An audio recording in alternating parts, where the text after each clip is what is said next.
This is going to be proper fun. Hello and welcome to Reebok World Champions powered by MTV. I'm Nikhil Chinappa and today we're going to be talking to one of my favorite cricketers and world champion, Mr. Yuvraj Singh. Yuvi! It's been a while since the World Cup's finished. Has the feeling finally sunk in? World champions. You know, I mean, everybody's been asking, has the feeling finally sunk in? It has, maybe you need to get reminded every day. The IPL started, we're playing the IPL, but every time you go and meet people, they talk about the World Cup and they talk about how the Indian team did and how everybody's happy. It's happiness on you see everybody's faces, they're all smiling now. So, it's the happiness which the country has got out of that tournament, which can't really explain. I think they'll be very happy for the next 4 years at least. After you guys won the World Cup, there's also been a lot of conversation about how you celebrated it and the hotel had cakes ready and things like that. It's a question that has to be asked. What happened when you guys won? पहले तो आंसू ही नहीं खत्म हो रहे थे. I think I've never cried so much in school. The amount of tears shed out of my system that day and all the other boys. The feeling was just not sinking in that, we won the World Cup. It's the best thing ever happened to our lives. And this is going back, families coming in, families, wives, friends coming in. There were like about 100, 150 people. And just, dancing and just hugging each other, celebrating, having a few drinks, more than a few drinks. So, at 9 o'clock in the morning, I was standing outside my room and I was looking through the gateway of India. I was looking at a flag.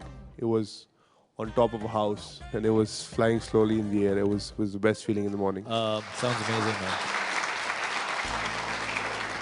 You guys were celebrating inside the stadium. You were celebrating in your hotel. Did you have any idea कि पूरे भारत में उस वक्त क्या हो रहा था? Well, I saw Sonia Gandhi on top of the car. That means that was pretty special. And Amitabh Bachchan, Abhishek, I saw them. I saw the whole of India. I saw every single possible human being was on the road and celebrating. And just the love and affection in people's eyes was pretty amazing. Just to see, as I said, when I went in the morning, I was watching for 2 hours what's going on in India. It was just ballistic. Now, it wasn't a very easy campaign for Team India. Some of the matches were very tough. The match against Australia was tough. The match against Pakistan was tough. And the final wasn't easy either. Was there some kind of a sentiment that was running through the entire team? Well, it all started since Gary Kirsten came in 3 years ago. His first team meeting, he said that in a year's time, India is going to be the #1 test side and #1 side. And everybody started looking at each other. What is this? Ganja kya bol raha hai? He made us believe that we are going to be the #1 team. And that's the way we started preparing, practicing. The way we used to train, everything changed. Everything became very specific. Guys started to believe in each other. We knew that it's going to be a lot of pressure playing in India. And the moment the World Cup started, that the media was expecting us to win every game. And obviously, every spectator in India would expect that from the team. But nobody was understanding that playing in India is not an easy job, and none of the home teams have won the World Cup in the past history. So it was a lot of sleepless nights. It was a lot of nerves which have gone by those days, so can't really explain what the feelings were. If you hadn't won the World Cup, the whole country would have been upset. And again, all of these statements would have been said about the team, about individuals, about motivation, lack of dedication, so on and so forth. If that had happened, would you think of moving away for the game? The reason I'm asking you this question is because I'm trying to ascertain how much you love the game and how much pain would you be willing to bear for the game that you love so much. Well, I won't give it up. I would definitely play it. I know that I will get a lot of criticism, but no criticism is strong enough to make me believe that I'm not good enough to play for my country. It's... Sachin always says, people keep throwing stones at you, and I kept on converting them in milestones. So it's something which you really learn from and keep moving in life no matter how many thrones people throw at you. What do you do to relax? Some of the games get stressful, some of the matches don't go as you'd want them to go, and you need to forget about it and look forward to the next game, especially when you're in a series. So how do you deal with setbacks? How do you deal with pressure? And how do you look forward? It was very tough in the World Cup to relax because of the expectations and the thoughts which used to go to subconscious mind. I remember having numerous sleepless nights in the World Cup. Mr. Zaheer Khan is a big video game buff. He likes to play a lot of video games on his iPad. And every time we used to go to his room, he was playing video games all the time. So I tell him, I said, what are you doing, man? I'm sitting in your room. So I took his iPad one day, took it away from him, and I started playing. And I realized that the mind really switches off when you're playing video games. So I try and play a lot of video games now. If you were Yuvraj Singh's best friend, what gift would you buy him for winning the World Cup? Depends if the friend is rich or no.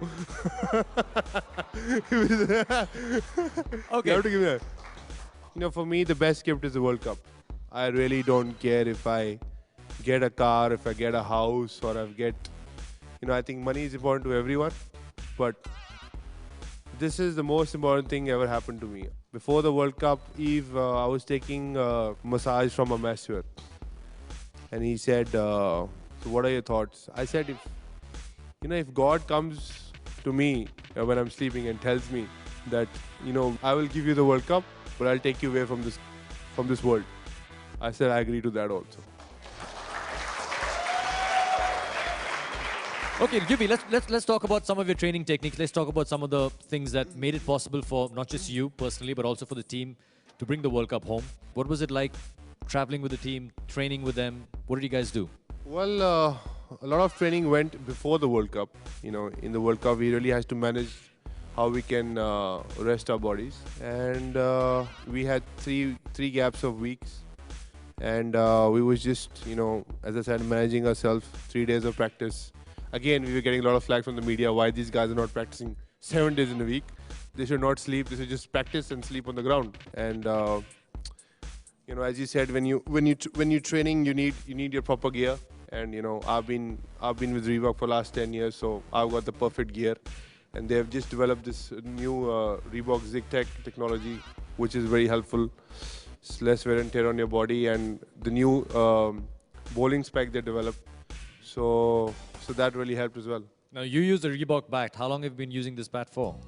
I think it's been 10 years now. The first game I ever played against Australia in 2000 was Reebok sticker. Okay, you're happy with the bat? Well, it's been 10 years. I'm sure I should be happy. Do you have any memorable knocks that you can remember with the Reebok bat? What has been some of your favorites? Especially the first one against Australia when I got 84 and I got man of the match. Then this game against Australia, I got 57. The quarterfinals of the World Cup, and many more of those. You're watching Reebok World Champions powered by MTV. We're going to take a short break, but make sure you come back because there's still loads of conversation left with Yuvraj Singh. People want to know, Yuvi, who you're dating.